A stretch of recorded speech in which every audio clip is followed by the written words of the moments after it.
And what was in your body all this time? It was a very huge bandage, a very, very huge bandage. So how had the bandage gotten inside you? So the doctors told us that maybe during the CS, it was left in there. Welcome to Real Talk. Thank you so much for tuning in. Now, we live in a country whereby our healthcare system is faced with a myriad of problems. Well, today on this episode, we'll be looking at the grim side of this. What happens when you trust a health professional with your health, but unfortunately, what you get out of it is negligence, malpractice in some cases, and in a country whereby most people cannot even afford the basic healthcare, this presents a challenge. So my guests will be sharing what they have gone through. And first up, I have Moses Mudavadi and his wife, Immaculate Murati. Theirs was a simple case where they had gone to receive their bundle of joy, but unfortunately for Immaculate, this was the beginning of her medical horror story. Welcome to Real Talk. Thank you so much. So first of all, congratulations on your bundle of joy. How old is he now? 8 months. 8 months old. But the journey hasn't been easy. Yeah, very tough. Yeah? So probably tell me, once you were pregnant and ready to give birth, so walk me through now the day that you were in labor and you went to hospital. Was it a day like any other? Yes, it was on 21st of February this year when I walked to Shalom Hospital. I had to undergo CS because it was an elective cesarean section. I was booked in for a CS the following day, which was 22nd of February. Things went well. I was taken to theater. After some few hours, all was well. I came back to the ward, and after 3 days, I was discharged. So it was a normal delivery? No, cesarean. Cesarean delivery. So, but after the cesarean, you had no complications? Yeah. When I reached home, I started experiencing some stomach pains. It was so painful. So I was like, hey, what's happening? Because the painkillers and the antibiotics I was given at the hospital were not actually helping me, because when I took them, the pain was so much. So one day when Moses went to work, I started feeling so bad. It was around 7 a.m. I woke up. I decided to take some warm water. I even didn't take the water because I started vomiting, severe vomiting. I was feeling so pain. So when I vomit, the pain reduces. Then it starts again, I vomit, it reduces. I called him. I told him, hey, I'm not feeling well. So he told me, just take the medicine, you'll be okay, because he thought it was just normal. I took the medicine, but there was no change. I was with my in-law in the house. When she saw that, she called him. Akamwambia, huku kumeshindikana. And at that point, how many days was it after you had given birth? It was like a week. It was like just 1 week? A week or two. Yes. After post-CS. Post-CS is after 2 weeks. Yeah. So this was happening within now the 2-week period? 2 weeks. So I continued vomiting. He called a family friend who came with the doctor in the house. The doctor checked me, akaniambia, usijali, after CS, kuna kunga na 2 complications, you will be fine. Then he recommended some medicines to me. So they went, bought the medicine. They came with the medicine, I took them, it worsened. He was called again, huku kumeshindikana. He sent a driver to come and take me to the hospital. The driver came, we went to the hospital. Wakaniangalia, tukupime ulcers because this is not normal. When I vomit, the pain reduces. So it was burning. The doctor said that this is ulcers. Again, I'm given another medicine. We went back home because the pain had reduced. When we reached home, I took the medicine. They gave me some milk. Kumbe sasa ilikuwa inaamusha kila kitu. Now, taking the medicine and the milk? Yes. I started vomiting. I vomited like a full basin, and I had not taken anything. But that must have been very painful and traumatic. Yeah, it was very, very painful because from the hospital, we came with my sisters to the house. Now they were leaving, they didn't even reach where they were going. They had to come back, take me back to Shalom Hospital, where I had given birth. Which is where you had given birth? Yes. Now when we went there, they just did some first aid. You know, when you are given the medicines, it reduces, you feel like you're okay. They discharged us again at night. It was around 4 a.m. We went home. When we just reached home, again it started. When I take the medicine, nothing happens. We go back to Shalom Hospital. They are like, hey, what's happening? My husband tells them, try to do an X-ray or a scan. We want to know what's happening because the pain is so much and my stomach was like burning. When I vomit, it reduces. The doctor there refused completely. We begged them, but they were like, ay, apana. They started talking the doctor's language, sijui endoscopics, sijui nini nini. For us, we wanted just a simple thing, an X-ray or a scan. Something that would now just assure you what's happening. Yeah, because the pain for you was coming from your from my abdomen. stomach, abdomen. Yeah. The doctor refused completely. Then he said, let me give you a referral letter so that you can go to Kenyatta. Then we asked him, why don't you just do this simple scan or an X-ray? He refused to talk to us, gave us a referral letter. And at that point, he can see the pain that you're in. Yes. So what they're doing, just give me some medicines, an injection to cool the pain down. So from there, we went back home because the pain had reduced. But when we reached at home, again, it started. So you were like, what is happening? And imagine as new parents, at this time, you should be bonding with your newborn. But here you are, you have a newborn, you have a wife who is sick, and the doctors where she gave birth can't really tell you what's wrong with her. I didn't know what was wrong with her, but when I took her to Kenyatta Hospital, they did a lot of tests, X-rays, ultrasounds, blood tests. The reports that were coming from the laboratory, nothing was wrong. Even X-ray, the image showed there's nothing. So you've gone to the first hospital, now you're going on to the second hospital. Yeah, the second hospital. Inconclusive, that and they're actually telling you that there's nothing wrong, yet she's still in pain. Yeah, she's still in pain. So in Kenyatta, she was admitted in the morning, 5 a.m. She was admitted for 3 days and discharged. Her condition had not improved. So she was discharged despite her condition not getting better? They haven't found the reason why she's suffering. So because it's inconclusive, she's not better, she was still discharged? Yeah. The doctors examined her.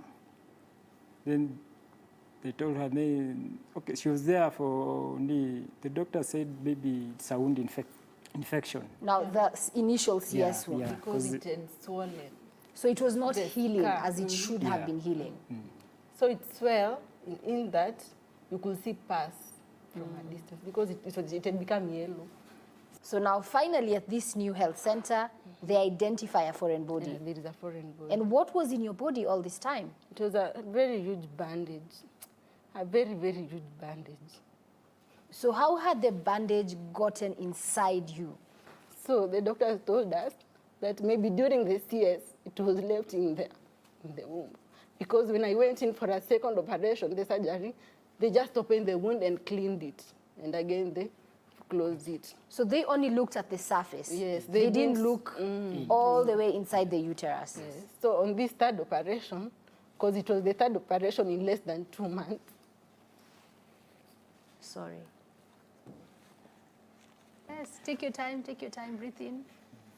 Yeah. Yeah, so it was like that. And they removed it on the third operation because my intestines were perforated. So basically, because it had been left in there, it was causing rot from the inside. Yes. And had you not gone to this final health center, it would have persisted. Yes.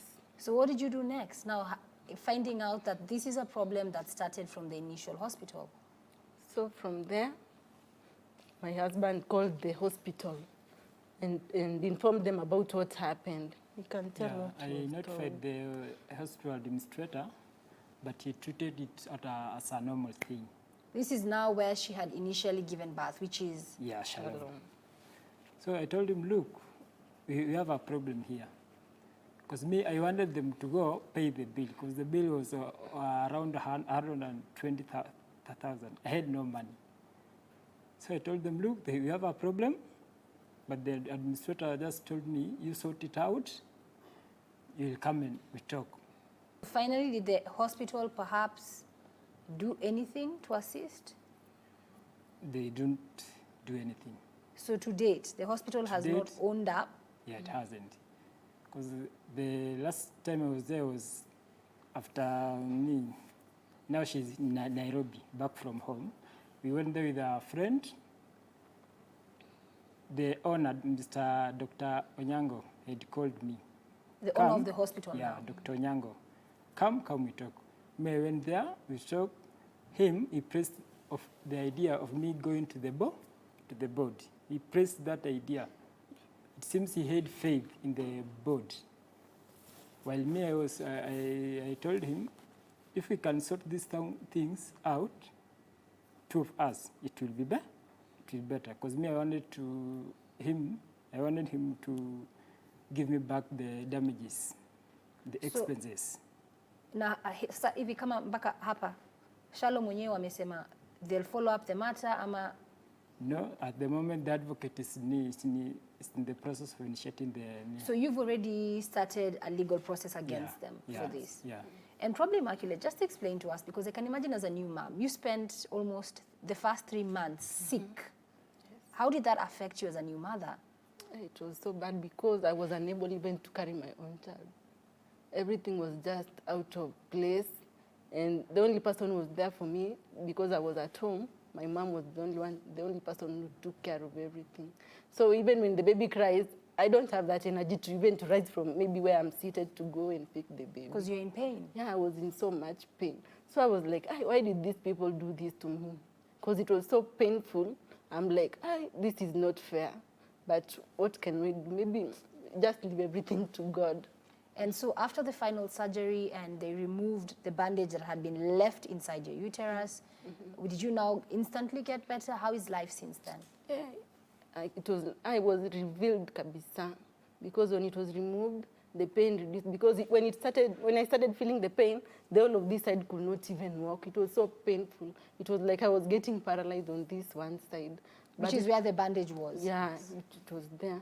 So when it was removed, at least I can feel much better. But it has changed my life because I'm not the previous person I used to be. I can't do, even the work I used to do, I can't.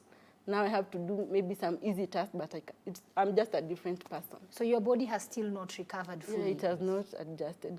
Are you back to work? No, I can't, because when I do something small, pain starts. Some sharp pains in the stomach, in the wounds, because on the third operation, they opened the previous scar, but that bandage could not come out from there. So they operated another area. So those scars, they are just so painful. When I do something, the pain starts. And every day you have to look at the scars on your body. Imagine.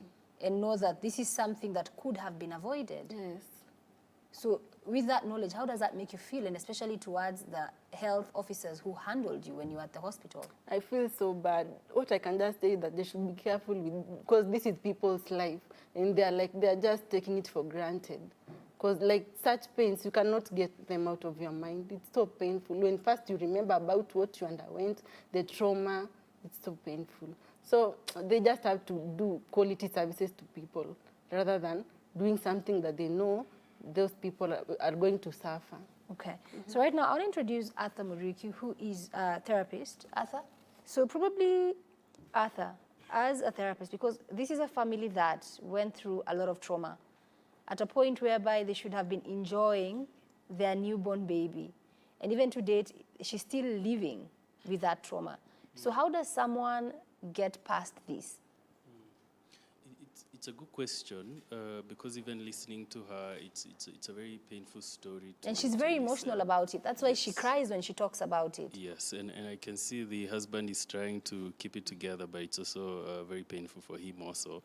And even looking at the audience as they listen, it's becoming a bit painful for them to continue listening to it. So these cases are beginning to become very many, especially in our society, and medical malpractice is not something that is unique to Kenya.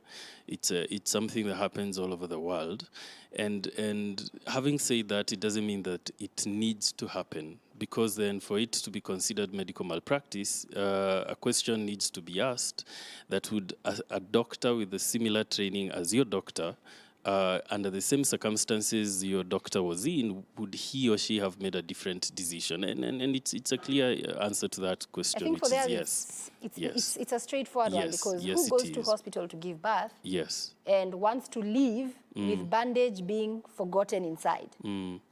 So the question you had asked earlier, how do you go through this period of pain and even recover without having permanent damage even to your psyche, your mental processes?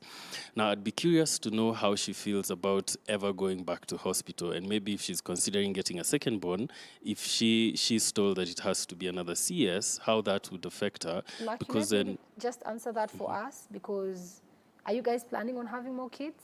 We have 2 at the moment. So right now the doctors didn't tell us if it's right to have another baby or not. So Because I don't know if I tried to ask the doctor if maybe if the uterus has an infection, but the doctor didn't tell us anything. So there's still some uncertainty there. Yeah. Whether now, because of that negligence, that it has impacted your future ability to have more children. Yes. And even already when you think about it, just going to a hospital to give birth. I feel so much. Even when I see a pregnant woman, I just pray for her to have a natural birth because cesarean, they can leave anything inside your womb. So I fear when I see a pregnant woman. Even the fear is in me about getting another child. I feel that it might happen the way it happened. This is a lot for any young family. Good job, guys. And we really do wish you the best because you really do deserve justice. And you know the beauty about coming on a platform like this is by sharing your story. And I really hope that there's somebody who's watching this right now who can actually step in on your behalf because you genuinely deserve justice. Yes. Or at least some form of, an apology. Have you gotten an apology? No, they are rude. The hospital is rude. So even there's no I'm sorry, because that for me would be where we start off. First of all, we apologize, and then now pick up how they can compensate you. Yes. Right, so remember that you can join the conversation via the hashtag Real Talk with Tamima. Let me know what your views are on today's topic. Right now, it's time for a very quick break. We'll be right back.